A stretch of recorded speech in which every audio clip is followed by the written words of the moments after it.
Here you go. Turn it out towards you. There you go. Okay. Thank you all for joining us for the Usher Boys Vesper. Normally we have this in the evening, but because of the present situation going on in our world today, we thought we'd share this with you during the Sunday service. So I'd like to thank Miracle and the crew for putting on such a beautiful service. Sorry, Gary, that's Gary's job. I wasn't supposed to be doing it. I'm so sorry. I don't know if you all have noticed, but I have in this last year and a half, the difference in leadership. Things have changed so drastically.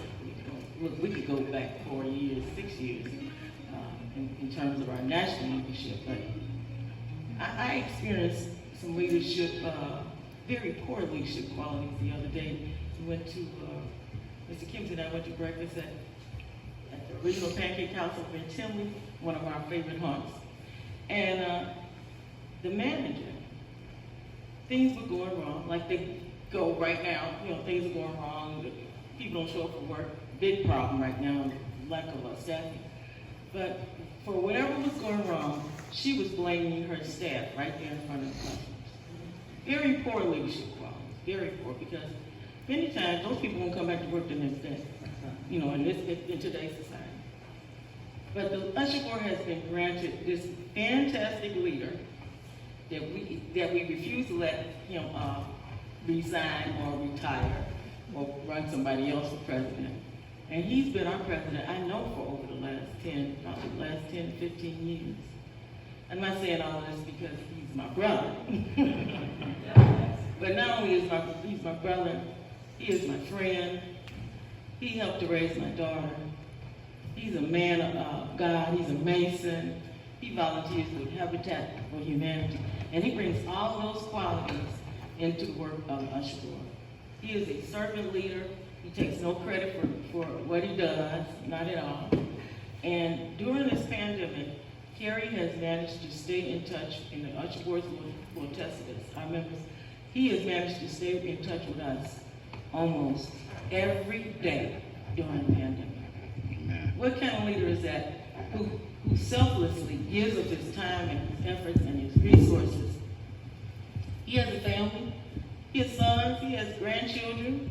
There's been sicknesses, there's been death in our family, but Kerry is always there. So I'd like to not present to you all, because you all know who Kerry is. We all grew up in this church, we were all baptized, christened, baptized in this church, married in this church. But for you all, for those of you that haven't met Kerry, this is my little big brother, Mr. Kerry Fitch.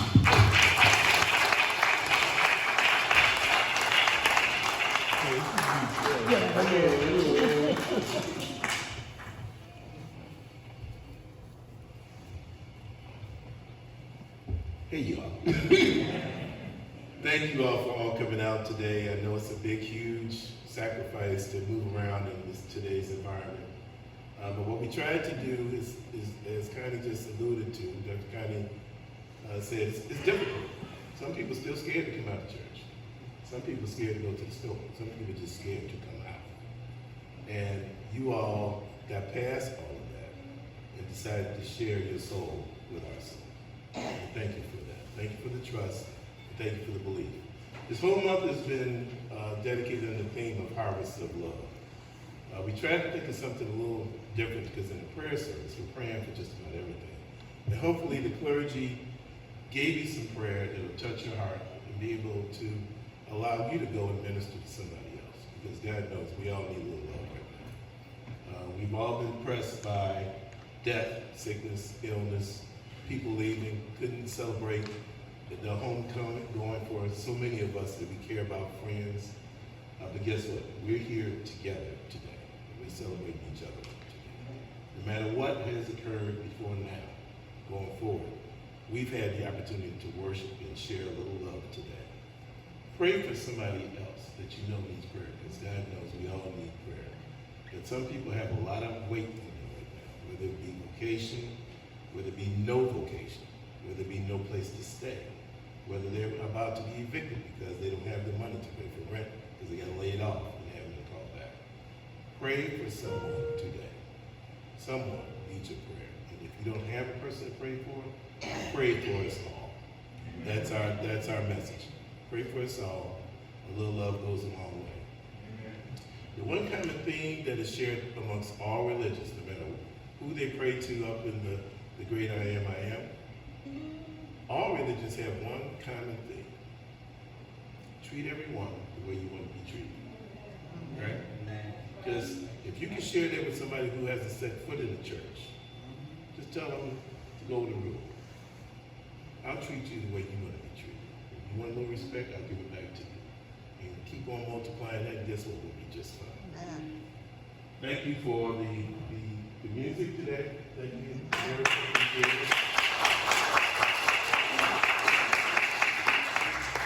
Thank you, clergy, for giving us those prayers. I'm sure that they'll go a long, long way. And for each one of you, I love you all, even if I've never met you before. I love you anyway. Pastor, I'd like to present this to the church. This is a love offering from us, Lord. All I can say is, you all, go and fight, you're going to do just fine. Amen.